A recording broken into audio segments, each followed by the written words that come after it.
Hey, how's it going, YouTube, friends and family? I parked my car in front of the sun thinking it was going to provide good lighting for the video, and here I am squinting because it's directly in my eyes. Bernie, you want to say hi? Bernie?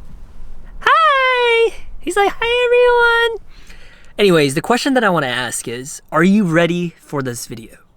Because I'm going to be super real and I'm going to be vulnerable with all of y'all. I read all of the comments on the last video, and I just want to say thank you to everyone that left the encouraging words because I read all of them and it just reminds me of how blessed I am. Like, y'all are so loyal and I'm grateful because who am I to have such loyal people like that care about me, are genuinely interested about my journey, this journey that we call life, and I just wanted to say thank you.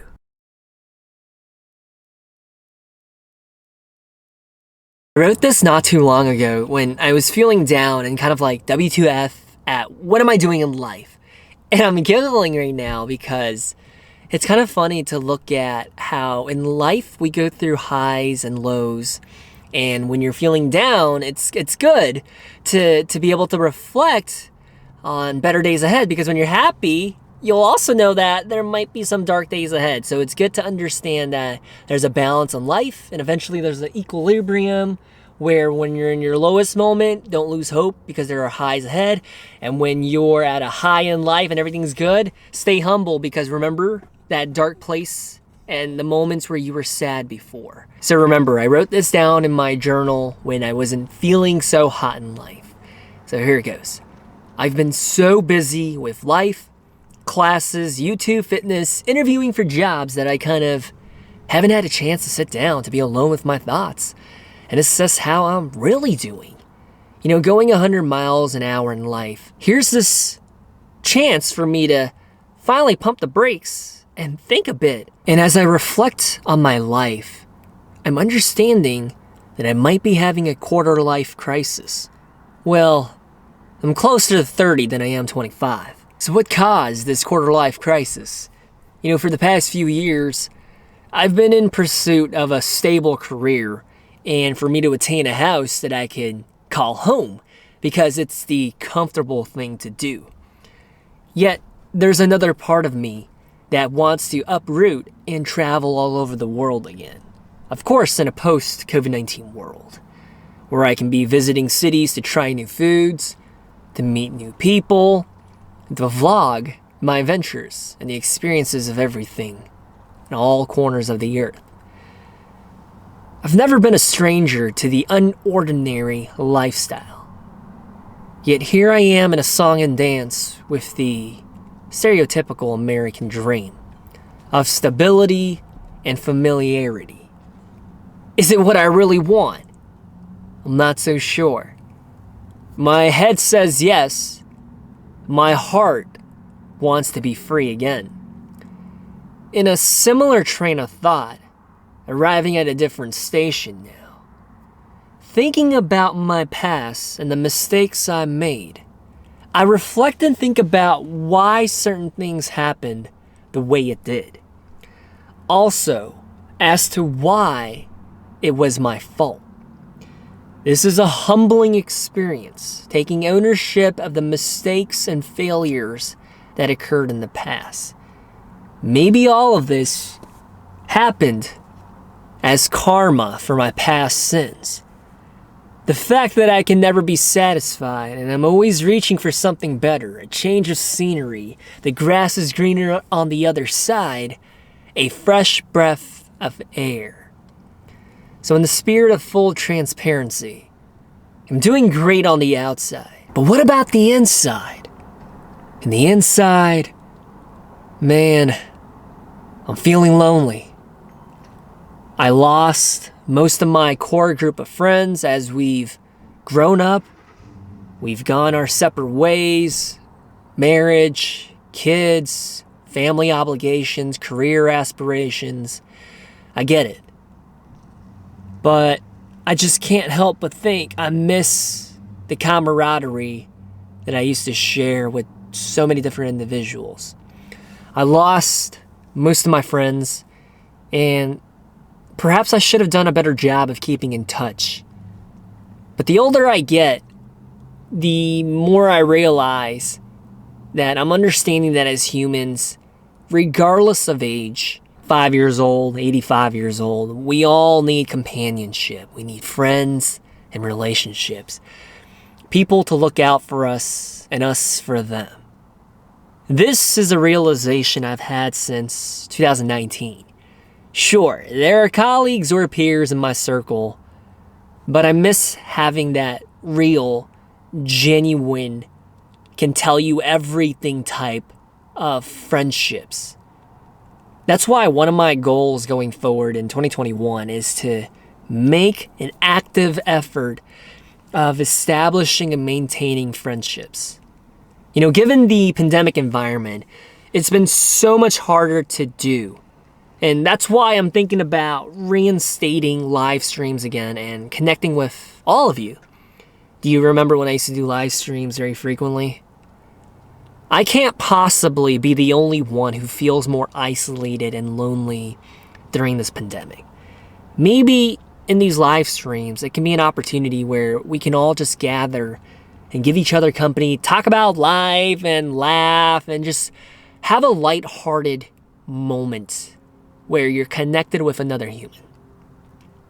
And here's a quote to kind of slap you right in the ovaries. It's not the person you miss. It's how they made you feel you long for. And I think that's applicable for a lot of different dynamics in life, whether it's romantic relationships, friendships, career relationships. Sometimes it's not the person itself that we so miss. Rather, it's how they made you feel and the memories that, I wouldn't say haunt us, but where we wish we could experience again.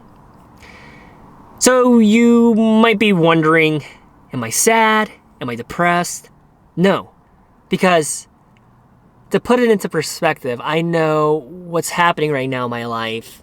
It's not as bad as how my life could have been had I have been somewhere else in this world or if my circumstances were different. So I have to be mindful and be grateful of what's going on. Rather, I wouldn't say that I'm happy or doing great either. I think the most appropriate word here is I'm doing okay. And sometimes that's enough. You don't have to be happy all the time. You don't have to be sad all the time. Sometimes just surviving and waking up and getting out of bed, it's a mission in itself that should be applauded. Because I know what it's like to feel miserable and to be in a dark place where you just want to sleep all day and not get out of bed. And when you do, you just don't want to do anything.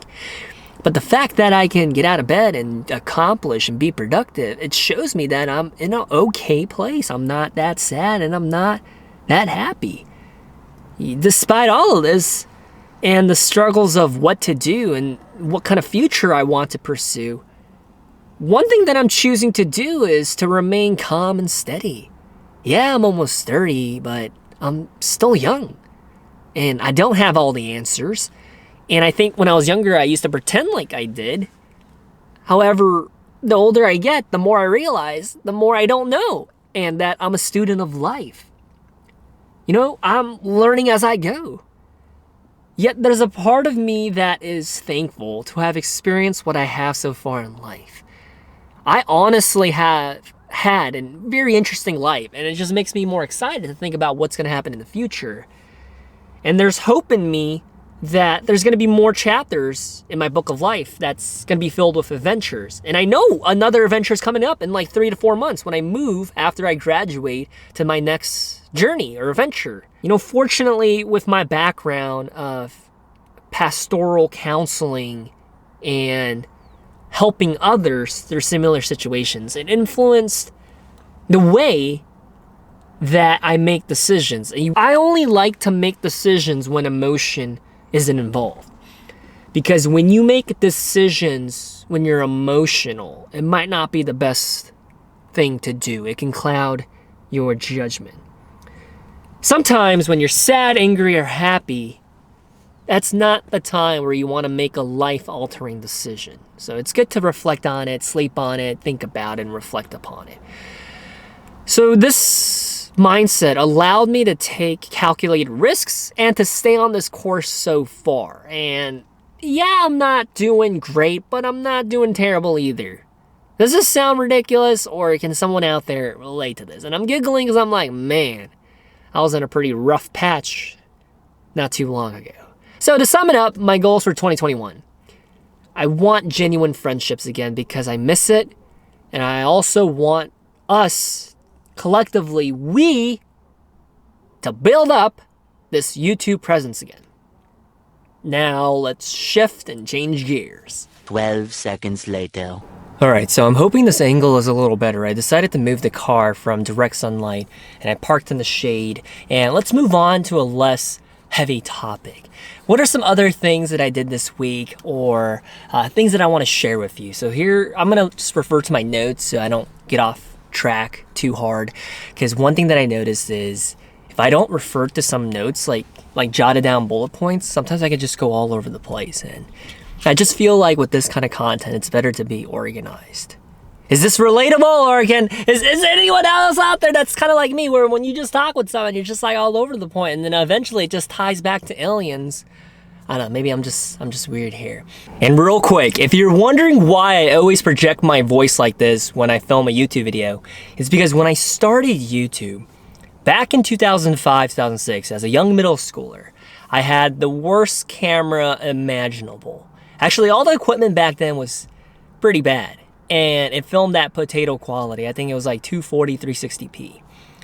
And one thing that I noticed is that when I reviewed the footage as a young middle schooler, 12, 13, 14-year-old, I always noticed that when I used my normal voice, it didn't pick up as well on the camera, the in-camera microphone.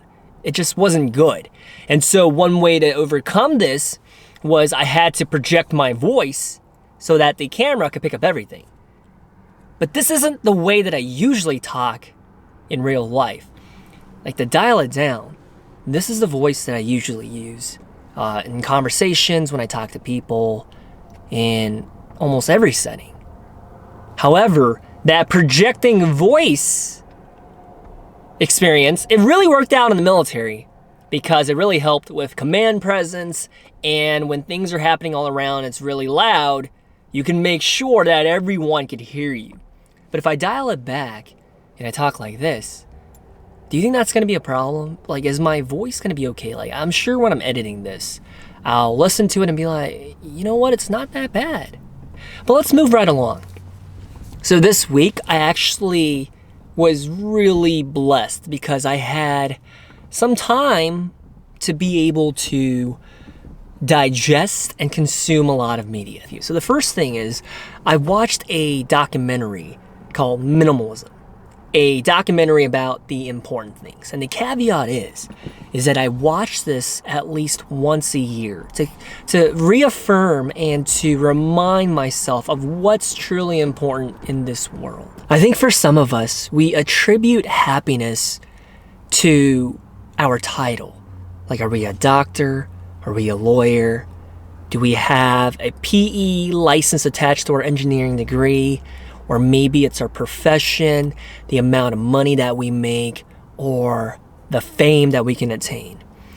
And one thing that I'm noticing in life, and I'm really glad that I'm having this kind of epiphany really early on, is if you're chasing those things for the wrong reasons, it's not a recipe for happiness. Yes, in the eyes of the world, you might be successful. If you see somebody that's a lawyer or a doctor, they're successful. But the question that we really have to ask ourselves is, how happy are you? Regardless of the money, titles, or how many followers, if you deduct all of that. Now, please don't misinterpret me. I am absolutely sure there are physicians, nurses, lawyers, actresses, musicians, and artists, and etc. that are happy with who they are. But the question that you really want to ask yourself is, why am I chasing this goal in life? What does it boil down to? If you're chasing it because of the fame itself, the title itself, or the profession itself, or is there another reason why you're pursuing it? Because I think if you're in it for the right reasons that align with what you're looking to get out of in life, that resonate with your values and moral compass, then it's good to go. The worst thing you want to see happen is you spend your entire life trying to become a doctor because it's what you've been indoctrinated to believe is the only quote-unquote way to be successful. And so you do your residency, you spend all of your 20s and early 30s in an academic setting and in a clinical setting just to figure out you're not happy. This is not what you want to do. So this documentary is really good because Minimalism, a documentary about important things, because it kind of gets you to pause and to reflect and think about, why am I doing this in life? Why am I chasing that? And why is X so dear to me? And it kind of makes you question what truly is essential and what's just kind of a superficial, materialistic, or even a consumeristic necessity. Because there are things in life that fill the soul, and there are others that are just temporary. And I think this documentary is really great because it gets you to think, and you get to answer the question for yourself. You get to decide, is this truly important to me? Am I doing it for the right reasons, according to you? And moving right along, there's another documentary that I watched, and it's called AlphaGo. It came out a few years ago. It's not too old. And basically it's about the progression and competition of AI versus humans.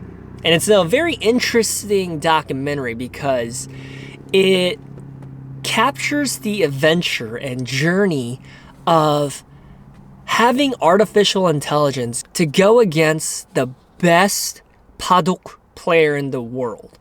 Now, padok is this really ancient form of a board game that's still really popular in certain areas of the world. The best way to describe padok is it's a variation of chess and checkers. It's a little more complicated than that. And this documentary is really fascinating because it kind of gets you to think, maybe even like 5 or 10 years down the road, I wonder how much more progress AI and autonomous technology is going to make, right? Like, right now, we have an idea of how impactful AI is, but even 5 or 10 years down the road, it kind of makes you wonder, right? I feel like right now the hot topic on everyone's minds is autonomous vehicles, where you could just hop in your car, maybe even take a nap, and it'll just get you to point A to point B by the time you wake up. But I know that technology is kind of far away. When we talk about maybe 2 to 3 years, at the minimum, maybe realistically 10 years away, because there are some cars out there right now, not mentioning any names, that have this technology, but it's not bulletproof yet. And if you just watch some YouTube clips, you'll see them all the time just running into random things on the highway and everything. So the technology is not fine-tuned, but it just kind of gets you to wonder, like even 50 years ago, the idea of everyone having a mobile device that has the world's dictionary in it, the ability to communicate with others, and the access to the internet would have been unimaginable. And I just feel like the more we progress as a society and as a civilization, the faster we are advancing innovation. And I think it's a very exciting time to be alive. So if any of this is kind of like up your vagina or your butthole, I think you're really gonna like AlphaGo. And I also watched 2 movies. The first movie was Minari. Is it Minari? I guess the Korean way to say it is like Minari. It stars Steven Yeun from The Walking Dead, the Korean American actor, and some other key Korean talents that I just off the top of my head, I can't remember their names. I think one is Han Yeri. That's the female star of the movie. This movie portrays the classic immigrant story in America. The classic. I'm not talking about the people who migrate to America with a lot of wealth.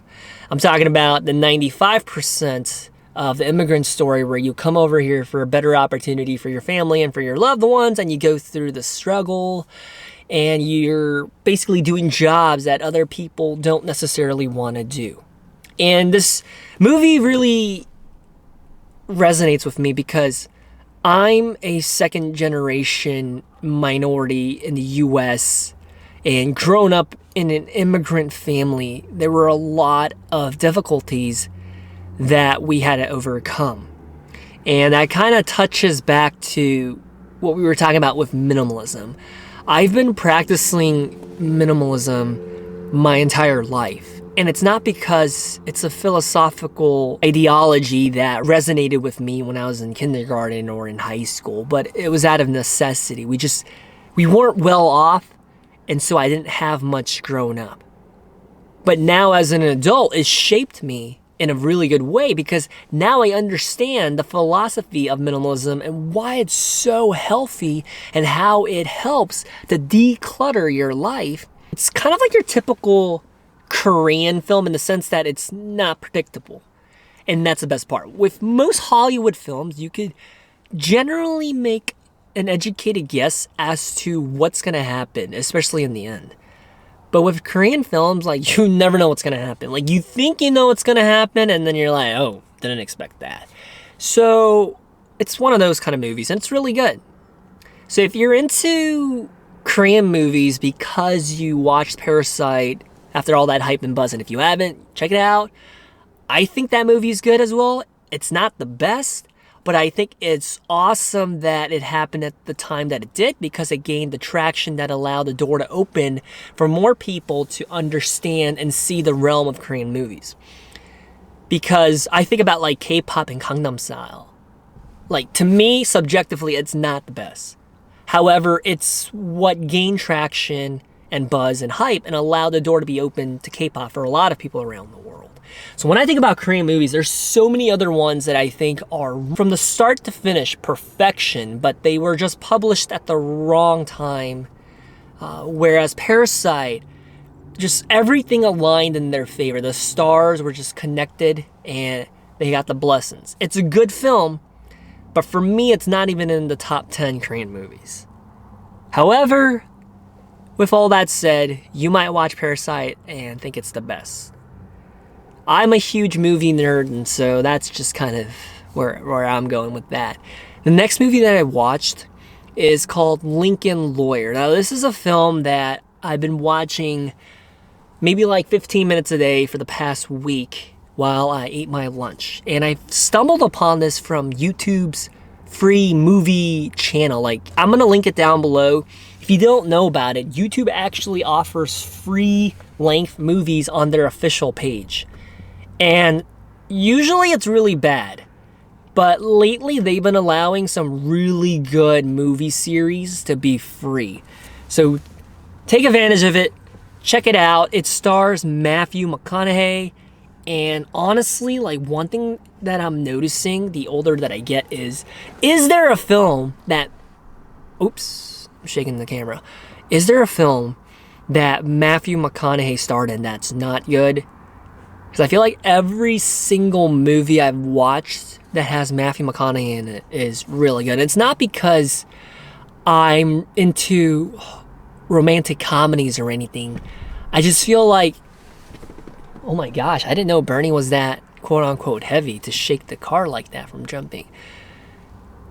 It's more so that I really appreciate the roles that Matthew takes part in, because not only do most of the movies that I've seen of him, they have good plots and stories, but I really like the character development and how he portrays them.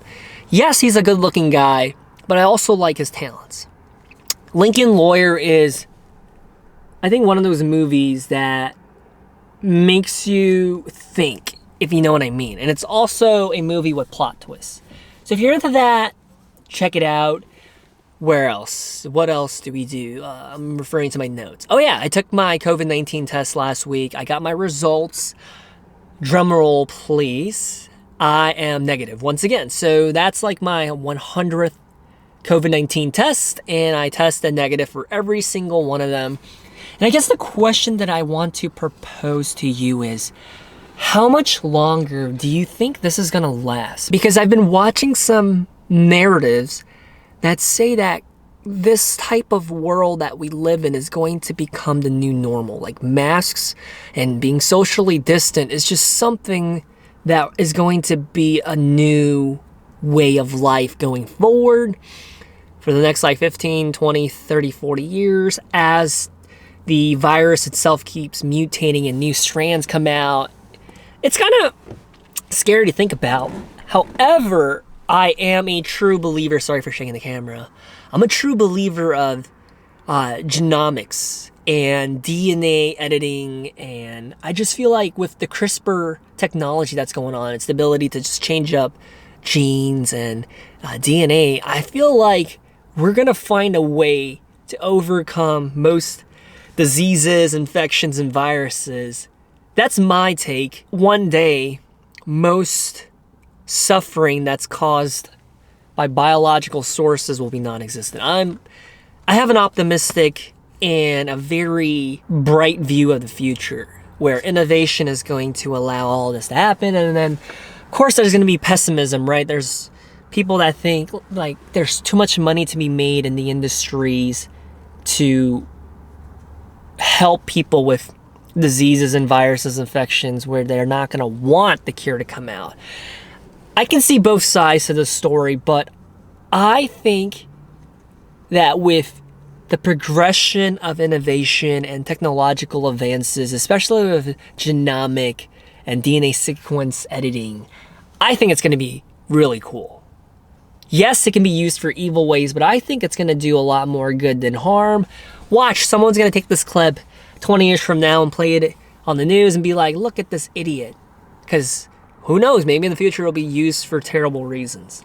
But right now, I just see it being a good thing, where we can just eradicate cancer, HIV, AIDS, the common flu, COVID-19, you name it. But I'm curious, like, what do you think? Because this is not something that I usually think about, but, you know, taking the COVID-19 test so frequently, it kind of makes me wonder, how much longer is this going to last? And let's move right along. So some of you might know this.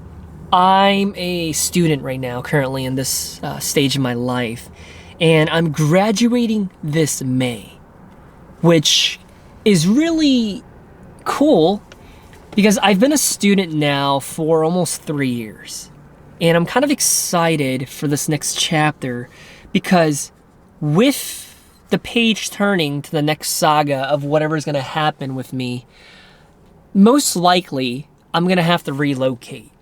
And with that is going to come new opportunities, new sceneries, new places to go, hang out, hike, eat, and new things to do. Like, I just can't imagine myself settling down and staying in one area forever. I'm just not that type. I don't know if it's because I'm just like a vagabond. Is that the right word? Somebody who likes to travel? No, I think it's like wanderlust, right? Somebody who really likes to travel because the new experiences and just it keeps life from getting stale. So I'm really happy that when I graduate, a new journey is waiting for me. And on that note, for anyone who's watching this that's currently a student, or you're seeking a job, or you're applying to get into a program, or whatever you're doing, if you're in a transitory period of your life as well, I just want to share this word of wisdom with you to stay strong. I know how hard it is out here because with the pandemic, a lot of the things just got derailed and went off schedule. So a lot of things are a lot more competitive than usual, right? Like trying to get a job, trying to do well in school, trying to get into this program, trying to do this or that.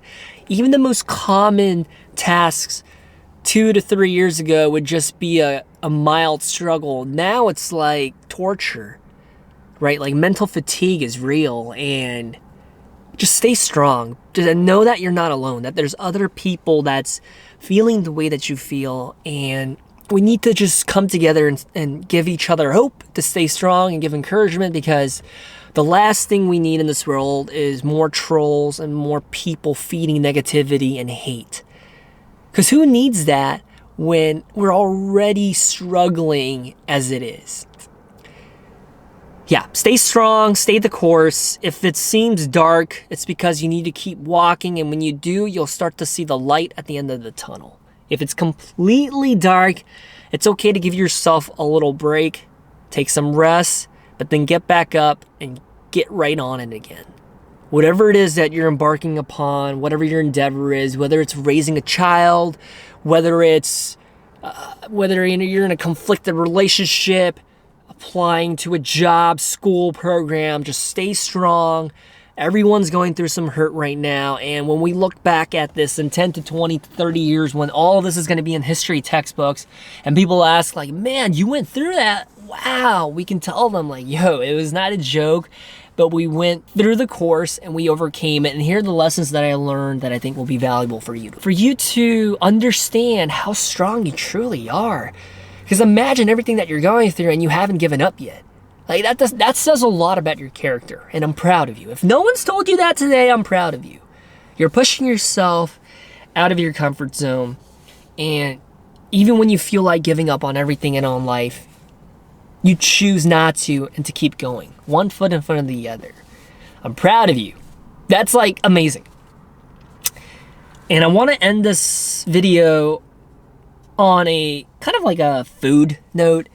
So it's not like a food recommendation, but I guess an observation. I never been to a Chili's in my life. Maybe like one time in high school where I didn't order anything. We just went there to hang out. I went to Chili's for the first time this past January. And if you don't know what Chili's is, it's kind of like a Tex-Mex restaurant chain where you can get like burgers and fajitas and basically stuff that is common in the state of Texas, like their spin of Mexican cuisine. Went for the first time in January, and I'm happy to say that I've been going at least once a week consistently. I'm in love with that place. Not only do they give good portions, but it tastes amazing, and the prices are a little high, but it's not like outrageously high. It's like about the same price as getting a burrito at Chipotle, just to give you like a ballpark number. I'm a fan. Chili's are doing it. Anyways, I think I talked a lot for this video, so I think I'll end it here, and thank you for the feedback that y'all gave me and for going on this journey with me. I think I'm slowly warming up to the idea of coming back to, even though it's not going to give me a lot of views, although our community might not grow as fast as we would like, I'm slowly opening up to the idea of talking about life, giving words of encouragement, inspiration, and just being a beacon of hope, because all throughout YouTube, we have enough entertainment. We have enough K-pop reaction people. We have enough mukbangers. We have enough makeup artists. But I feel like we're just missing the avenues of where we could just take a pause from everything when we need to hear reassurance, where we need encouragement, where we need some light or inspiration.